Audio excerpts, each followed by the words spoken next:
Most people think of dividend investing as this slow, ineffective way to build wealth, but in my experience so far, this has been far from the truth. I've been investing for about 4 years now, and in this time, I've made more passive income than I ever thought I would, and I didn't even have to lift a finger. In this video, I'm going to share with you exactly how much money I've made with dividend investing so far these last 4 years, and we'll take a look into the future to see how my dividend income will continue to grow over the next couple of decades, which is going to be pretty mind-blowing. But before we get to that, guys, leave me a comment below and let me know, how long have you been investing for? I'd love to hear where you're at in your investing journey.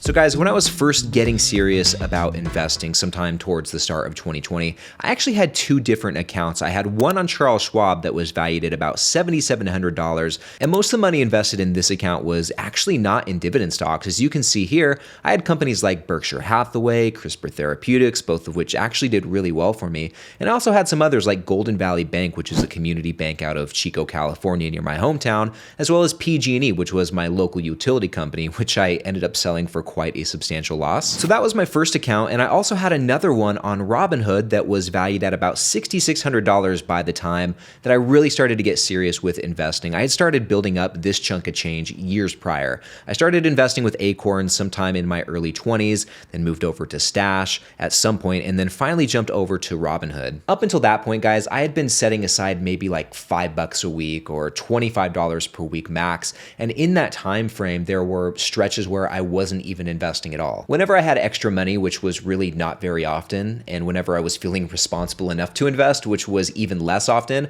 I would just set aside some money in my Acorns or my Stash account. But in my early 20s, guys, as I'm sure you can imagine, this stuff was really not my priority at all. But anyway, back to my Robinhood account here, as opposed to what I was doing on Charles Schwab, this account was actually more dividend focused. I had companies like AT&T, Starbucks, Chevron, Bank of America, and Procter & Gamble, some of which I still have today, some of which I've sold out of, but with these 2 portfolios combined, I had just over $14,000 invested by the time that I decided to really start taking investing seriously. And when I was getting started in that first year, in any given month, I was bringing in anywhere from about 50 cents on the low end in dividends to almost $26 by the end of 2020, which is quite a big range, but those higher months started to kind of make the light bulb turn on in my head. Up until that point, I really didn't have a concrete strategy, and I really didn't have any sort of direction that I was going with my investments. I felt like I was kind of floundering, but I'd come to like the idea of getting these dividends, and it wasn't long after that I would make the decision to go all in on dividend investing. I'll tell you more about that in just a moment, but first I want to show you what my first full year of investing looked like. So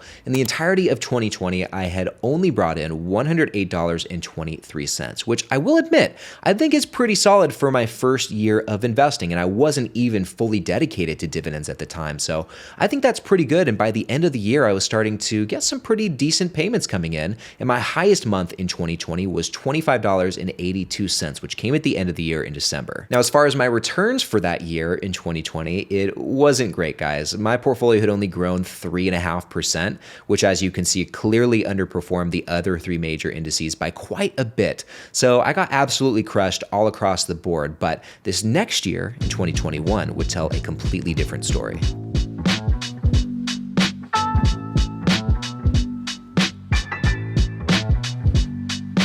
Like I was saying a moment ago, guys, by the end of my first year of investing, I was getting really hyped on the idea of receiving consistent dividend payments, and I love the idea of getting passive income. While dividends are not free money, and that's a very important thing that you guys should understand, it is still money that you get paid without having to lift a finger, and you don't have to sell off any shares of your stock in order to receive that income. All you need to do is buy these stocks and just hold on to them. And as long as you do that, those dividend paychecks will continue to come in, unless of course there's a dividend cut, but that's for a different video. At any rate, dividend investing just clicked for me. In my mind, reaching financial freedom is when you get to a point where your passive income is paying your bills. So as a beginner investor, it was easy for me to conceptualize that all I need is X dollars in dividends every month, and then I don't need to work anymore. You know, once my dividend income surpasses my paycheck, I should no longer need my job. And one of the biggest reasons I even started wanting to invest in the first place is because I was working a job that just, truthfully, guys, I couldn't stand. did. I'd been at this place for like 4 years and I was miserable. And that's kind of when I started turning to investing.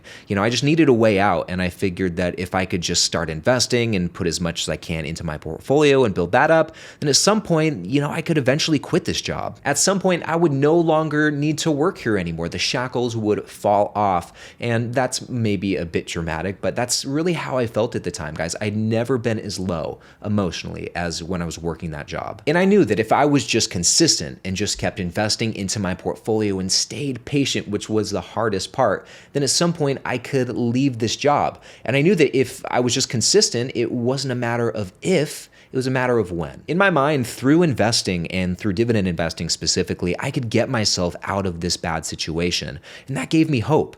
With each contribution to my portfolio, the light at the end of that tunnel just got a little bit brighter. And even though it wasn't a whole lot of money at first, $100 in my first full year of investing, I understood that if I just kept doing this, if I were to fully commit and go all in on dividend investing, I could probably get this dividend snowball growing a lot quicker and a lot bigger. So that's exactly what I did. Sometime around the start of 2021, I ended up combining my two portfolios and putting everything into Charles Schwab, and I fully committed to dividend investing. And upon doing so, I immediately noticed a huge difference. By the end of this second year of investing, guys, my total income in that year had jumped from just over $100 the year before to now about $923 in this second year, almost 10x that income year over year. And my highest month really grew as well. It went from, about $26 to almost $150 in the month of November of that year. And then as far as the returns go that year, it was a night and day difference, guys. In my second year of investing in 2021, I ended up outperforming the market and saw a 31.6% return. And I even outperformed SCHD as well by a couple percentage points. And seeing that tremendous amount of growth, as I'm sure you can imagine, absolutely put me on cloud nine. And seeing my monthly income continue to grow throughout the year was like the best feeling in the world. And I didn't have to lift a finger for that to happen. That's the craziest part.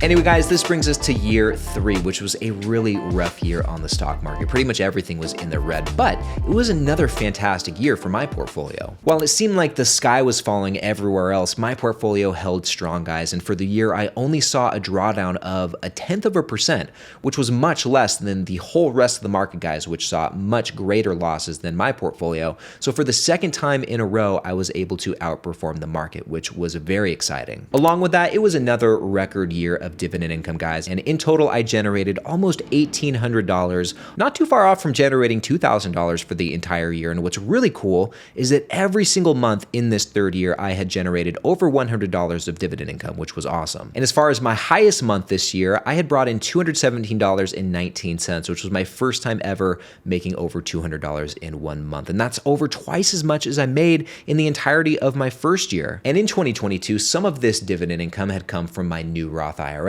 At the start of the year, I had created this new account on M1 Finance, which was set up to be totally different than my main portfolio on Charles Schwab. I wanted my Roth IRA to be completely hands-off and to grow out of sight, out of mind. I didn't want to have to think about it. And whereas my main account was filled with a batch of individual stocks, my Roth IRA only consisted of ETFs. And at this point, all that I hold in that account is SCHD and VU, and I dollar cost average into those every single week.